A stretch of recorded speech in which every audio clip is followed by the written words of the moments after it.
মা বলেছেন সোনা মানিক, আল্লাহ হলেন রব। বাতাস আলো পাহাড় নদী, সৃষ্টি তাহার সব।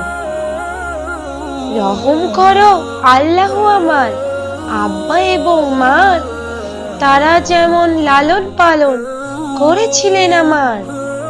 রাত পোহালো ফজর হলো, ডাকছে মুয়াজ্জিন, ঘুমের চেয়ে নামাজ ভালো, কায়েম করো দিন। আকাশে সূর্য ওঠে, পশ্চিমে যায় ঢলে, আল্লাহ পাকের এই যে নিয়ম একই ভাবে চলে। রূপের বাহার একটুও না, আল্লাহ দেখেন মন, তাই এমনে তাহার জিকির করছি সারাক্ষণ। খোদার পর নবী মোদের, তাহার পরে মাতা, পিতার আসন তাহার পর, এটা নবীর কথা।